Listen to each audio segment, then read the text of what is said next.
정치권 이슈와 정책 분석을 통해 여론의 심장을 저격하고 민심의 흐름을 날카롭게 꿰뚫어봅니다. 여심 저격, 정은혜 전 더불어민주당 의원, 김혜란 전 국민의힘 대변인 두 분 모셨습니다. 반갑습니다. 저희가 이렇게 금요일 매주 이렇게 만나게 되는데 좀 두 분이 서로 맞붙을 때는 그야말로 불금이구나 이런 생각이 드는데 오늘 저희가 첫 번째로 준비한 주제 이름이 민주 불금 토론 요 주제로 시작을 해보도록 하겠습니다. 대선까지 46일 남았습니다. 민주당은 잠시 후 대선 경선 첫 TV 토론 앞두고 있고요. 내일은 충청권 경선 결과가 발표가 됩니다. 이재명, 김경수, 김동연 이 세 명의 예비 후보가 각기 어떤 전략과 또 어떤 키워드를 갖고 TV 토론에 나설지 우리 정은혜 전 의원께 먼저 여쭙도록 하겠습니다. 어떨까요? 네, 본래는 경선 기간이 뭐 한 달, 두 달 정도 되기 때문에 전국을 순회하는 경선을 하게 되는데요. 이번 같은 경우는 시간상으로 제약이 있기 때문에 토일 이렇게 해서 4번의 경선의 결과를 발표를 하게 됩니다. 오늘 같은 경우는 이제 충청권 관련해서 또 TV 토론이 예정이 되어 있고 가장 핫한 이슈는 바로 세종시 이전인 거죠. 그래서 세 후보 모두 다 세종시 이전에 대한 공약을 가지고 있고 네. 그럼에도 불구하고 목적지는 같지만 그 가는 길은 좀 다르다. 항해하는 길은 다르다라고 평가를 하시면 될 것 같습니다. 이재명 후보 같은 경우는 임기 내에 세종집무실과 국회 세종의사당 건립을 하겠다라는 것이지만 좀 단계적으로 추진을 하겠다는 입장이고요. 네. 조금 국가의 균형 발전, 또 신중한 입장을 취하고 있습니다. 김경수 후보 같은 경우는 과거에 노무현 정신을 계승하고 지방분권의 정책을 계승하겠다라는 입장으로 청와대의 복귀와 또 세종 의원 무 체제를 제안을 하기도 했습니다. 그리고 용산 대통령실은 절대 사용할 수 없다라는 입장을 밝히기도 했고요. 마지막 김동연 후보 같은 경우는 대통령 당선 즉시 세종시에서 업무를 시작하겠다라고 했는데 조금 더 대통령실을 슬림화하고 축소하는 전략으로 지금 그 공약을 발표를 하고 있습니다. 아마 각각 후보들의 정치적인 배경이나 전략에 따라 다르겠지만 결과적으로 목표는 같다라고 볼 수 있겠고 그 내부 안에서 오늘의 TV 토론에서 그 전략들이 분명히 드러나겠죠. 그리고 저는 오늘 좀 관전 포인트가 네. 상대방을 얼마나 리스펙트하는지를 좀 봐야 할 것 같습니다. 리스펙트라고요? 네, 맞습니다. 네. 지금 사실은 1강이고 어떻게 보면 2약이라고 볼 수 있는데요. 이재명 후보가 좀 강세적으로 지지율이 높은 상황 속에서 그 세 후보가 서로를 얼마나 존중하면서 토론을 할 수 있을지. 왜냐하면 경선이라는 것은 굉장히 좀 위험한 부분 중에 하나가 네거티브를 좀 많이 하게 되죠. 맞습니다. 경선에서의 상처가 이 짧은 시간에 본선에서 화합이 되지 않는다면 그 갈등으로 인해서 사실 1, 2%의 지지율은 또 차이가 날 수 있고 우리가 과거 0.73%로 패배했던 그 아픈 기억을 되새겨 본다면 사실은 토론은 정책에 대해서는 치열하게 하되 그 안에서의 인신공격이라든지 개인적인 부분들에 대한 언급 이런 것들은 좀 지양해왔으면 바람이 있습니다. 리스펙트, 그러니까 서로 간에 좀 존중이 있는 토론이 이어졌으면 좋겠다라는 네, 그런 말씀이신 맞습니다. 거죠. 정리를 해보자면 어찌됐든 방식은 다르겠지만 민주당의 새 예비 후보가 일제히 이 대통령실을 세종으로 옮기겠다 이렇게 나선 반면에 국민의힘 예비 후보들은 좀 의견이 분분한 것 같습니다. 대통령실 이전 그리고 나아가서 행정수도 이전 공약 어떻게 좀 평가를 하십니까? 네, 이제 저희가 이 부분을 먼저 돌이켜 봐야 될 것 같습니다. 예전에 그 노무현 전 대통령 때 그 행정 수도 이전이 네. 이제 위헌 결정이 났었죠. 관습 헌법상 그 대한민국의 수도는 서울이다. 이런 지금 헌재 판결이 있기 때문에 사실 이 부분에 대해서는 어떤 국민적 합의 헌재에 다시 판결을 받는 사안이 있던지 아니면 그런 개별 사안이 없으면 국민투표를 거쳐서라도 국민적 합의가 있어야 된다는 그런 문제점이 좀 있는 것 같습니다. 네, 그런 입장을 지금 나경원 후보 같은 경우는 네. 밝혔고 헌법 개정이 필요하다 이렇게 네네. 얘기했죠. 지금 사실 그 나머지는 이제 대통령 집무실 관련해서도 굉장히 좀 입장이 아주 약간씩 다릅니다. 소개해보자면 네. 김문수 후보는 지금처럼 관저와 집무실이 떨어져 있는 게 좀 검토할 점이 있다. 그렇기 때문에 앞으로 의견을 수렴해서 결정하겠다. 네. 또 안철수 후보는 청와대를 염두에 두고 하지만 또 청와대가 이미 또 지금 대중에게 공개된 점이 있지 않습니까? 네. 그러니까 이제 일부만 사용을 하고 나머지는 지금처럼 대중에게 공개하는 방식으로 하는 게 어떻겠나 이런 이야기도 하고요. 홍준표 후보도 비슷한 입장 아닙니까? 네, 그런 것 같습니다. 네, 그리고 한동훈 후보는 또 이게 약간 또 입장이 다른데요. 네. 당장 일부터 시작해야 되는데 6월 3일부터 임기는 시작되는데 뭐 지금 이게 굳이 당장 시급한 문제도 아닌데 일단 일은 먼저 시작해야 되는 거 아닌가. 네. 그렇다고 호텔 잡아서 시작할 거 아니니까 일단 용산에서는 어쩔 수 없이 시작하고 그다음에 그건 추후에 뭐 이야기해도 되는 좀 부차적인 문제 아닌가라는 이야기 하고 있어요. 네. 그렇기 때문에 지금 뭐 사실 우리 당 입장에서는 지금 이렇게 뭐 현실적으로 행정수도 이전에 대해서 지금 오늘 토론 주제로 잡혀 있는 것처럼 치열하게 논의는 안 돼 있고 사실 그렇게 중요한 문제로 다루어지고 있는 상황은 아닙니다. 아, 그렇군요. 자, 그리고 국민의힘의 대선 예비 후보 8명도 오늘 공약을 발표하는 비전대회를 가졌습니다. 더 큰 관심사는 주말에 있을 토론회가 될 텐데 자, 조 배정이 됐는데요. A조는 김문수, 안철수, 양향자, 유정복 후보고요. 그리고 B조는 나경원, 이철우, 한동훈, 홍준표 후보가 되겠습니다. 이 대진운이라는 게 좀 있을지 이런 것도 궁금하고 지금 좀 키워드가 계엄, 탄핵, 그리고 명태균 리스크까지 아주 더 뜨거운 공방이 사실 예상이 되긴 합니다. 관전 포인트 어떻게 예상하십니까?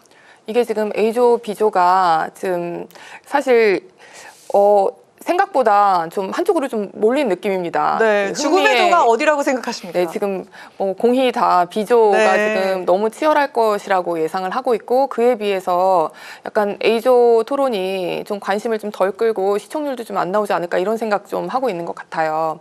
게다가 주제 자체도 청년 세대에 대한 대책들인 거고 A조는 그에 비해서 B조는 좀 사실 논쟁거리가 있는 네. 그런 사회 통합. 왜냐하면 지금 B조에 있는 지금 이 네 후보가 나경원, 이철우, 홍준표 후보는 계속 일관되게 탄핵 반대 입장이었던 후보들이고 그것에 반해서 한동훈 후보는 탄핵 찬성의 입장이었죠. 그렇기 때문에 이 부분에 대한 그 논의가 없이 사회 통합을 이야기할 수 없을 것 같습니다. 네. 사회 통합이라는 것이 일단 어떤 국민적인 것보다는 우리 당의 입장에서 하나의 의견을 모아서 가야 된다.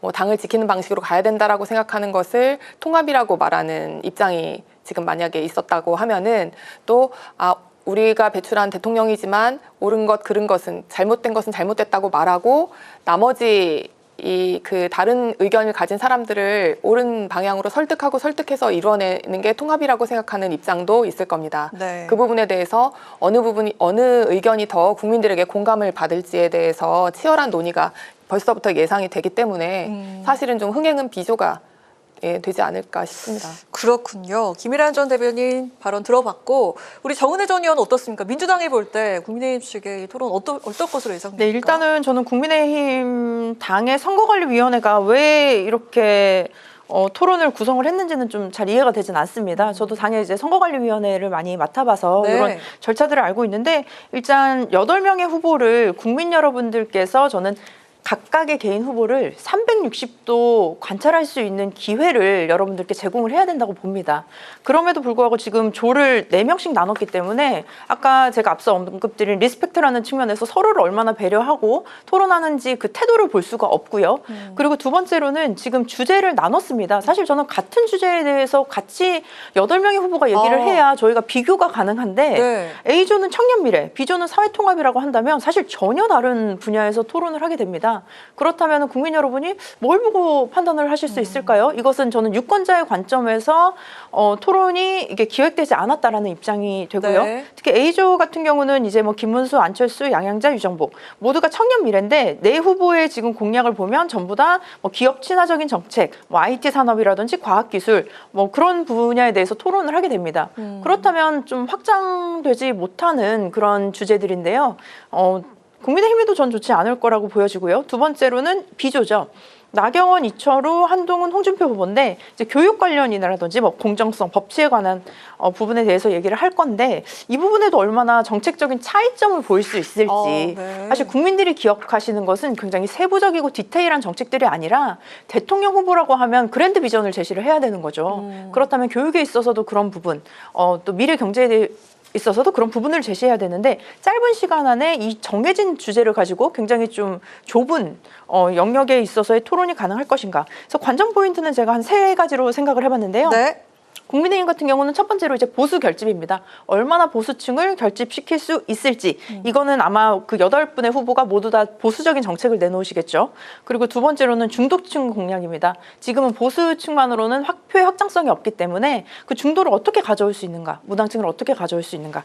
마지막으로는 앞서 말씀드린 정책의 차별화입니다. 지금 8명의 후보가 정책의 차별이 없이 모두가 비슷한 얘기를 하고 있다면 네. 국민 여러분들께서 선택할 때도 굉장히 좀 고민이 있으실 것 같습니다. 그래서 물론 우리가 탄핵으로 인해서 대통령의 파면으로 인해서 치러지는 조기 대선이지만 그럼에도 불구하고 저는 과거를 반성하고 미래를 설계할 수 있는 후보가 그런 토론들이 되어야 하지 않을까 싶습니다. 그리고 당내에 뭐 말씀하신 대로 뭐 치열한 싸움이 있는 비조 같은 경우는 저는 좀 재밌는 토론이 좀 되지 않을까. 네. 네, 얼마나 좀 유익하고 뭐 그런 말들이 좀 오갈까, 뭐 유머러스한 얘기들도 좀 오갈 수도 있을 것 같아요. 그래서 그런 부분들을 국민 여러분들께서 좀 집중해서 보시면 될 것 같습니다. 우리 정은혜 전 의원께서 아주 날카로운 분석을 해주셨습니다.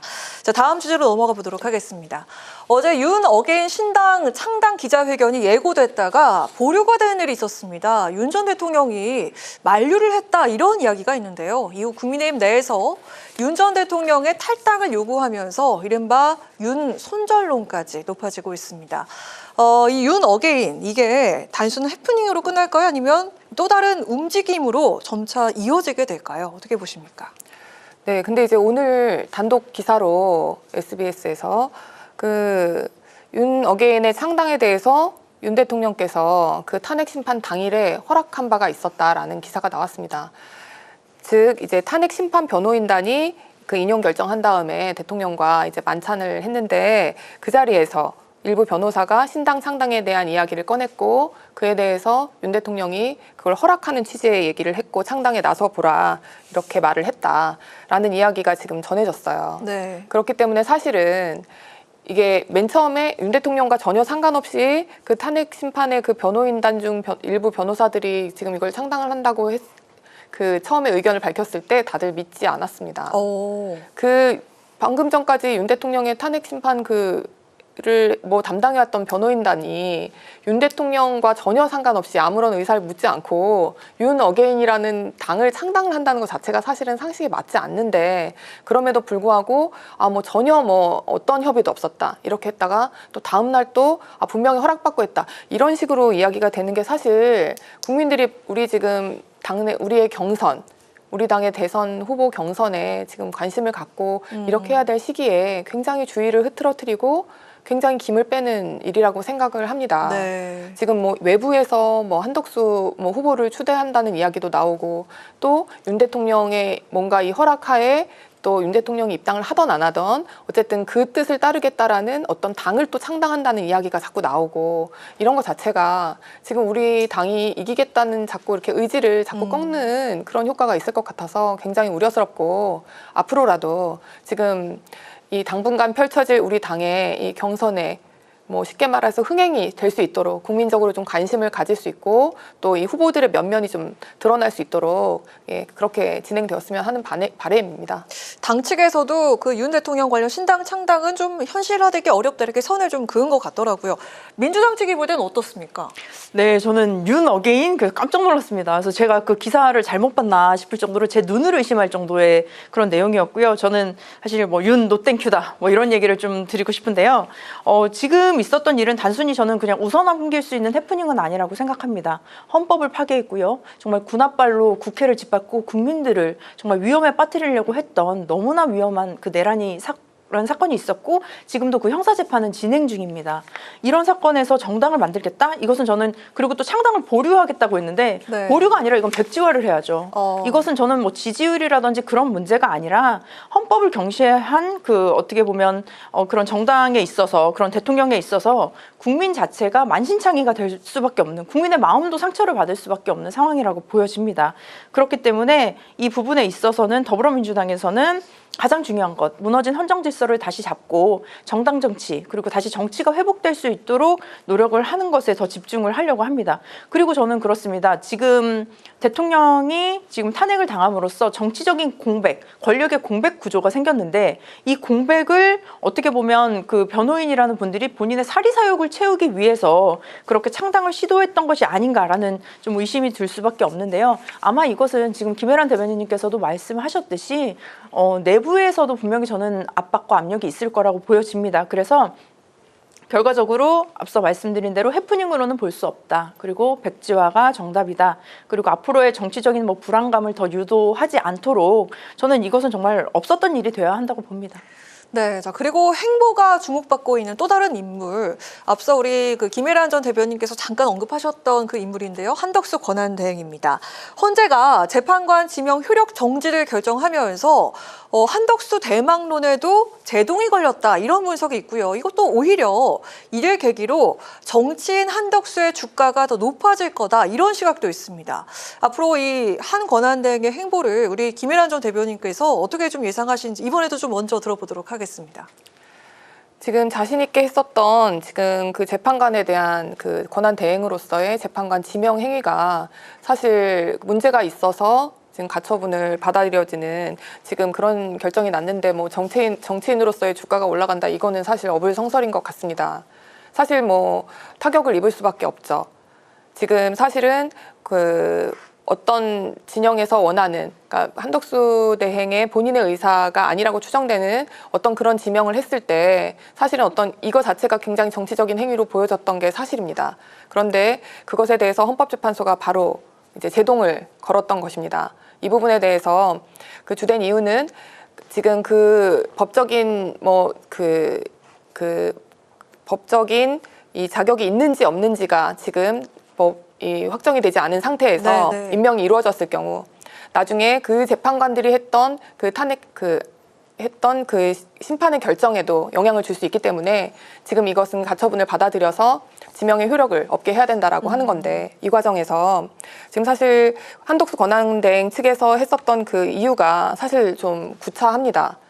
본인이 지명했다, 후보자 2명을 누구 지명했다고 아예 언론에 밝혔는데, 지금 와서는 그것은 행정기관 내부 의사결정일 뿐이고 이게 사실은 효력 있는 공권력의 행사 자체가 아니기 때문에 이거는 심사의 대상이 아니다. 즉 인용 기각을 논할 것이 아니라 아예 가처분 심사 대상이 아니니까 각하해달라. 그러니까 말하자면 지금 법적인 효력이 있는 어떤 행위를 나 아직 안 했다, 난 하지도 않았다, 이런 지금 주장을 한 거거든요. 사실 그것도 그 이전에 했었던 태도와 약간 다르고 좀 구차한 변명으로 보였던 것이 사실이기 때문에 그 부분이 만약에 그냥 관료거나 이랬을 경우에는 오히려 문제가 없을 수도 있는데 네, 정치인으로서의 어떤 행보를 보여주려고 했었을 때에는 굉장히 어떤 정치력에 뭔가 문제를 보였죠.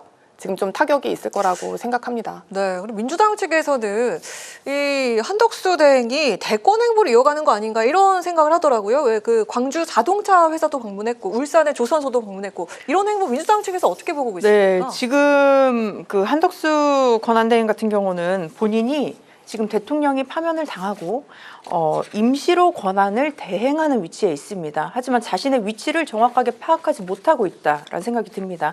지금은 무엇보다도 중립적인 태도를 가지고 파탄된 경제를 회복하고 정치를 복원하는 것에 집중을 해야 하는데, 지금 보면은 최근에 경제 1분기에 경제가 역성장할 가능성을 보인다, 이런 기사들이 있는데요. 관리재정 수지 적자도 지난해에 104.8조 원에 달했고 지금 코로나 시기와 맞먹는 수준이라고 합니다. 또 물가도 많이 올랐죠. 22개 생필품이 4.2%가 올랐다고 합니다. 이런 상황에서 총리가 해야 할 일이 무엇이겠습니까? 민생을 해결하고 경제 위기를 극복하는 것인데, 뭔가 대권 간보기, 지금 만약에 정말 출마를 하고 싶다면 당장 그 자리 내려놓고 경선에 참여해야죠. 근데 경선에도 참여하지 않고 있습니다. 그렇다면 지금 이미 국민의힘 경선에서 후보 뽑힌 분이 있다면 그분과 함께 외부에서 보수권을 통합을 하려고 하는 것인지 그런 생각도 좀 의심이 들 수밖에 없고요. 그렇기 때문에 저는 한덕수 총리가 대통령 후보가 돼서는 안 된다라는 입장이, 과거에 이해찬 대표님께서 이런 말씀을 하신 적이 있습니다. 그때 반기문 사무총장이 진출을 할 때 외교관이라는 직책은 돌다리를 두드리고도 안 건너는 게 외교관이고, 정치인은 돌다리가 없어도 건너는 게 정치인이다. 아마 한덕수 저는 권한대행에게도 이 말을 하고 싶은데요. 관료로 굉장히 50여 년간 대한민국을 위해 헌신하신 분입니다. 그럼에도 불구하고 그분의 정치적인 결단력이 있는지, 그리고 과거에는 계속 임명이 된 자리에 있었습니다. 그렇다면 임명권자의 말을 들을 수밖에 없는 위치였겠죠. 본인이 얼마나 책임을 지고 자신의 임무를 수행했는지, 그렇다면 국민과의 소통에 어려움도 있을 수 있고 대중적인 지지도나 인지도도 어려울 수 있고, 가장 큰 것은 이겁니다. 윤석열 정부에서의 총리였습니다. 그렇다면 저는 내란에서도 또 파면에서도 자유롭지 못하다. 그 책임론에서 자유롭지 못하다. 그렇기 때문에 대선 후보로 나서는 것은 본인의 마지막 정치 결단에 있어서도 저는 부적합하다. 그런 새로운 리더십이 더욱더 필요한 시점이다라고 말씀드리고 싶습니다. 네, 마지막 주제로 넘어가 보도록 하겠습니다.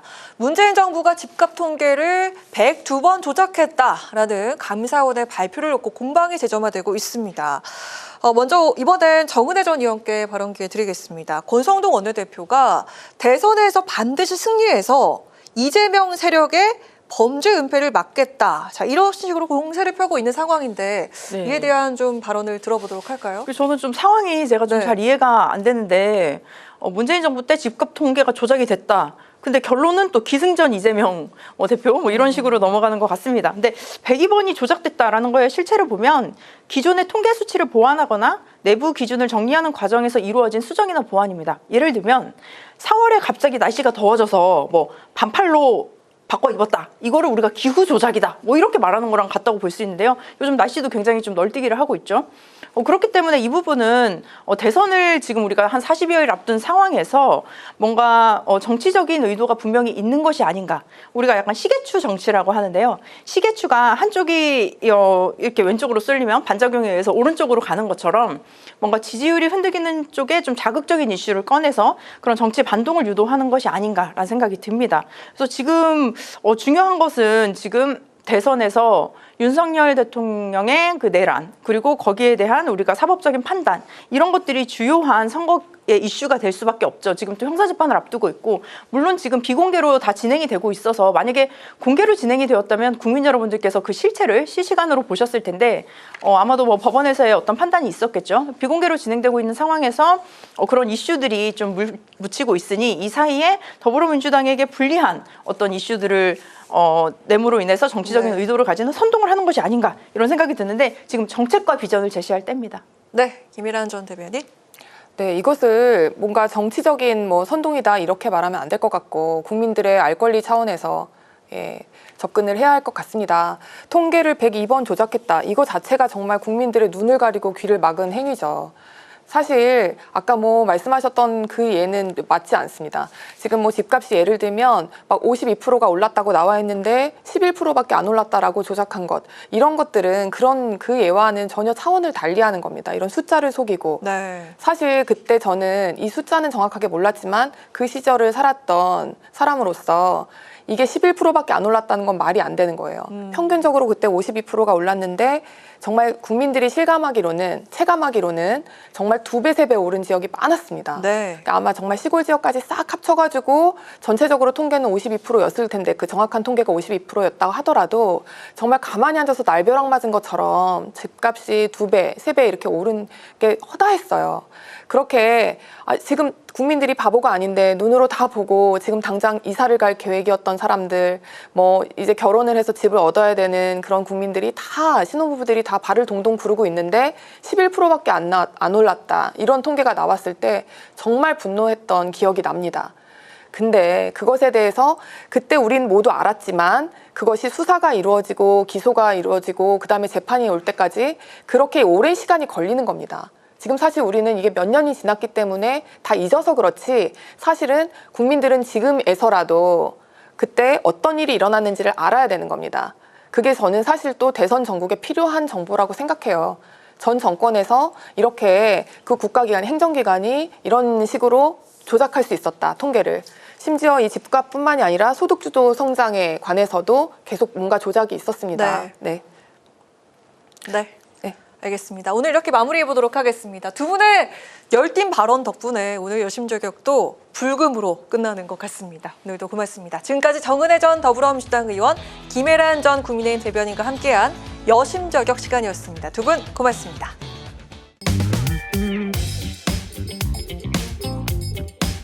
있습니다.